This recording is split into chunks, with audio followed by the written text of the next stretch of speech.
കരഞ്ഞിട്ടോ പരിഭവിച്ചിട്ടോ അല്ല ഇവിടെ നിൽക്കാൻ വയ്യ.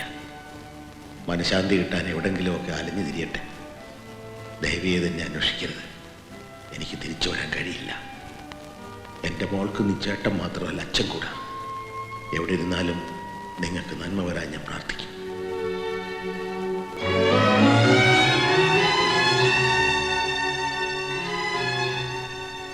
എവിടെ ആയാലും ജീവനോടെ ഉണ്ടല്ലോ എന്ന് സമാധാനിക്കും.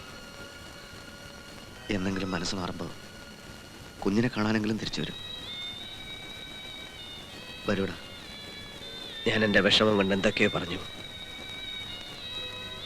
അച്ഛൻ എന്നെ ഒന്ന് തല്ലിയിരുന്നെങ്കിൽ, അല്ലെങ്കിൽ എന്തെങ്കിലും ഒന്ന് പറഞ്ഞിരുന്നെങ്കിൽ. എല്ലാം കേട്ടു നിന്നു. എനിക്ക് അച്ഛനെ കാണണം, മാപ്പി ചോദിക്കണം, അതുകൊണ്ട് അന്വേഷിക്കണം എന്ന് പറഞ്ഞു.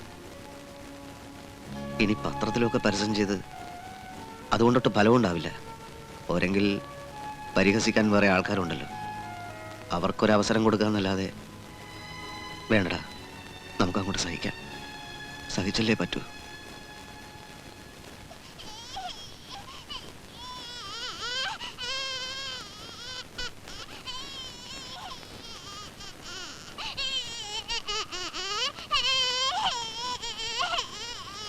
കരണ്ട കരണ്ട കരണ്ട. അയ്യോ കരണ്ടേ.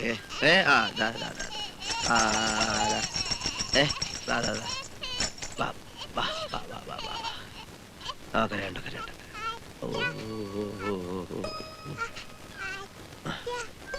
അച്ഛനല്ല ചേട്ടൻ. അച്ഛനല്ല ചേട്ടൻ.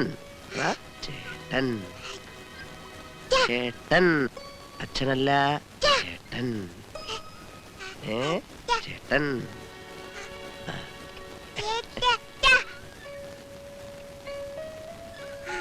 ചേട്ടച്ച ചേട്ടച്ച ചേട്ടച്ച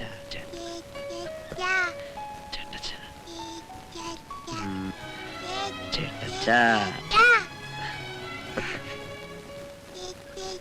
ചേട്ടച്ച ചേട്ടച്ച.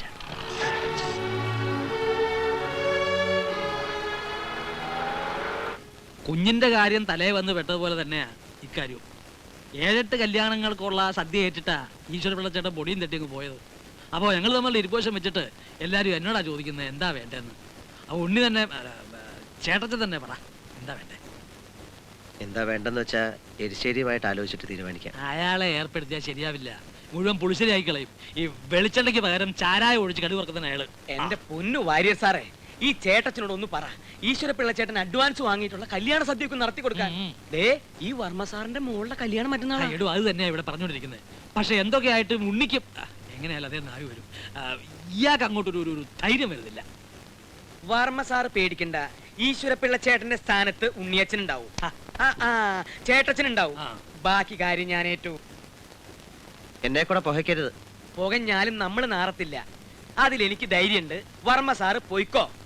ഈശ്വര പിള്ളച്ചേട്ടൻ ഇല്ലാന്ന് വിചാരിച്ചിട്ട് ബേജാറാവണ്ട. ഈ ചേട്ടച്ചൻ ഈശ്വര പിള്ളച്ചേട്ടൻ തന്നെയാ. അതെ, അത് തന്നെയാ കൈപുണ്യം. മക്കളായാൽ ഇങ്ങനെ തന്തയ്ക്ക് പറക്കണമെന്ന് പറയുന്നത് അതുകൊണ്ടാ. വരട്ടെ. പിന്നെ ഞാൻ ഞാൻ എന്താ ചെയ്യേണ്ടത് എന്റെ മോളെ?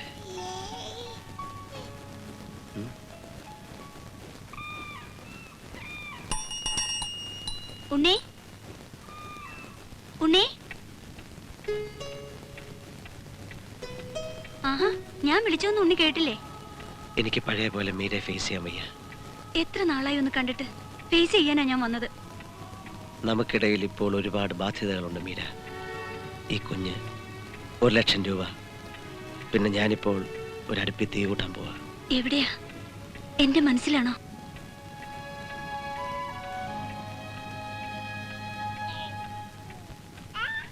മോക്ക് പേരിട്ടോ? ഇല്ല. ഞാനൊരെണ്ണം കണ്ടുവച്ചിട്ടുണ്ട്. എനിക്ക് പഴയ നാടൻ പേരാ ഇഷ്ടം. എനിക്കറിയാം. എന്നാ പറ. മീരാന്നോ? മീനാക്ഷി. മീനാക്ഷി. മീനാക്ഷി കൊള്ളാം, എനിക്കിഷ്ടായി. നമ്മുടെ മോക്കിടാനിരുന്ന പേരാ മീനാക്ഷി. ഇതാരാ നോക്കി? ഉണ്ണിയുടെ കയ്യിലെ കുഞ്ഞിനെ കാണുമ്പോ എനിക്ക് അസൂയ തോന്നുന്നു. കുറച്ച് കഴിയുമ്പോ അതിന് ദേഷ്യാവും.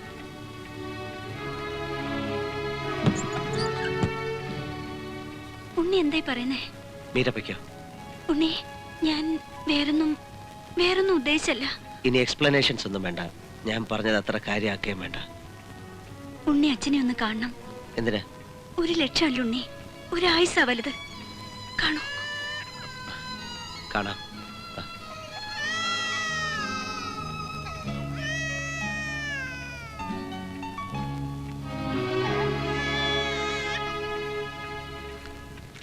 ചില ഊരാക്കുടുക്കുകളിൽപ്പെട്ട് അനങ്ങാൻ കഴിയാത്ത അവസ്ഥയിലാണ് ഞാൻ. നമ്മൾ വിചാരിച്ചാൽ ചില കുരുക്കുകളൊക്കെ അഴിക്കാൻ കഴിയും. ഇന്നലെ തൻ്റെ ചേട്ടനും ഒരു ഭാര്യരും കൂടെ എന്നെ കാണാൻ വന്നിരുന്നു. എന്തിനാണെന്ന് തനിക്ക് ഊഹിക്കാമല്ലോ. അവരോട് ഞാൻ പ്രത്യേകിച്ചൊന്നും പറഞ്ഞില്ല. ആലോചിക്കാമെന്ന് പറഞ്ഞു. ഞാൻ അറിയാതെയാണ് സാർ. അതെനിക്ക് മനസ്സിലായി. അതല്ലേ ഞാൻ ഇങ്ങോട്ട് വന്നത്. ഒരു കല്യാണത്തെ പറ്റി പെട്ടെന്ന് ആലോചിക്കാൻ പറ്റിയ ഒരവസ്ഥയിലല്ല സാർ ഞാൻ. എനിക്കറിയാം. പക്ഷേ ഞാനും ഉണ്ണിയും വിചാരിച്ചാൽ നമുക്ക് മീരയെ രക്ഷിക്കാം. അച്ഛൻ വന്ന് ചോദിച്ചപ്പോൾ 1 ലക്ഷം രൂപ ഞാൻ കൊടുത്തത് സ്ത്രീധനമായിട്ടല്ല, ഉണ്ണിയോടുള്ള സോഫ്റ്റ് കോർണർ കൊണ്ട് എനിക്കാവുന്ന ഒരു സഹായം ചെയ്തു. That's all. എന്ന് വെച്ച് അതൊരു കടമായിട്ടോ ബാധ്യതയായിട്ടോ കരുതേണ്ടതില്ല. ഇനിയും തനിക്ക് ആവശ്യമുണ്ടെങ്കിൽ എത്ര വേണമെങ്കിലും തരാം. തന്നെ എനിക്ക് അത്രയ്ക്ക് ഇഷ്ടമാണ്. പക്ഷേ മീരയുടെ കാര്യം വരുമ്പോൾ ഞാൻ സ്വാർത്ഥന, സെൽഫിഷ് ലൈക്ക് എനിത്തിങ്. ഉണ്ണിയിൽ നിന്ന് ഉണ്ണി തന്നെ അവളെ പിന്തിരിപ്പിക്കണം. നിങ്ങൾക്കിടയിൽ നിങ്ങളുടേതല്ലാത്ത ഒരു കുഞ്ഞുണ്ടെന്നുള്ളത് പ്രോബ്ലമാണ് Unni. You can't deny it. You can't escape from it. അവൾ കരയുന്നു. അവൾക്ക് ഉണ്ണിയെ വേണം. മീരയ്ക്ക് മറ്റൊരാളെ കിട്ടും. പക്ഷേ അതിന് ഉണ്ണി തന്നെ വിചാരിക്കും. ഞാൻ അവളെ ഒന്ന് എടുക്കട്ടെ. കരയണ്ട കരയണ്ട കരയണ്ട. വാ, വാ, വാ, വാ, വാ. ഉണ്ണി, ഇതാ രക്തബന്ധം എന്ന് പറയുന്നത്. പറിച്ചെറിയാൻ പറ്റില്ല. അനുജത്തിയോട് നിനക്ക് ഇത്ര ഇഷ്ടമാണെങ്കിൽ ഞാനൊരച്ഛനാണ്. എൻ്റെ കാര്യം ഒന്ന് ഓർത്ത് നോക്ക്. എൻ്റെ നെഞ്ചെടുപ്പ് നിനക്ക് മനസ്സിലാവും. യാചിക്കണമെങ്കിൽ യാചിക്കാം. മീരെ എനിക്ക് വിട്ടുതരണം.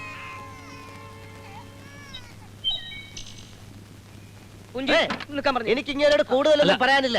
പെണ്ണാലോചിക്കാൻ നടക്കുന്ന ബ്രോക്കർ പണിയാണല്ലോ. അത് സ്വന്തം അളിയന്മാർക്ക് വേണ്ടി ചെയ്താൽ മതി. അതെ. അതിനുവേണ്ടി ഇപ്പൊ കാലം പാടിയാൽ മതി. അല്ല എന്നെ വെറുതെ നന്നാക്കാൻ വേണ്ടി കച്ചേരി ഒന്നും നടത്തണ്ട. എടാ പുല്ലേ, ഇതിപ്പോ നിന്നെ ഓർത്തിട്ട് മാത്രമല്ല, ആ കുഞ്ഞിനോട് വേണ്ടിട്ടാ നടക്കുന്ന നടക്കട്ടെ എന്ന് കരുതി ഞങ്ങൾ റിസ്ക് എടുത്തത്. ഓരോരുത്തരും നിങ്ങൾ തമ്മിൽ ഇഷ്ടമാണല്ലോ. ആ ഇഷ്ടമാണ്. പക്ഷെ കെട്ടാൻ മനസ്സിലെങ്കിലോ? ഓ, അനിയനെ അനിയത്തിയെ സ്നേഹിക്കുന്ന ഒരു കുടുംബ സ്നേഹി കൂടുതൽ സ്നേഹിക്കില്ലേ? പെണ്ണുമ്പോൾ എടുത്തിട്ട് ചവിട്ടും. സ്വരം നന്നായിരിക്കുമ്പോ പാട്ട് നിർത്തുന്നതാ നല്ലത്. രാമകൃഷ്ണൻ ഇപ്പൊ പോ.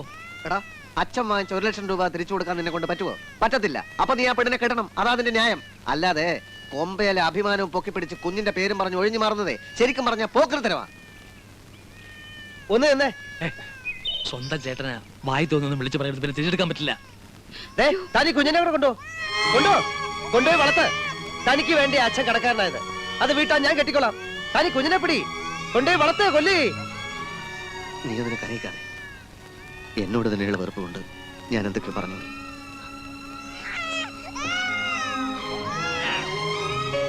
കണ്ണി ചോരയില്ലാതെ ഓരോന്ന് പറഞ്ഞ ആ ചേട്ടച്ചനെ വിഷമിപ്പിക്കരുത്. ആ കുഞ്ഞെന്ന് വെച്ചാ അയാൾക്ക് ജീവനാ. നമ്മൾ ഈ കല്യാണം ആലോചിച്ചത് തന്നെ തെറ്റ്.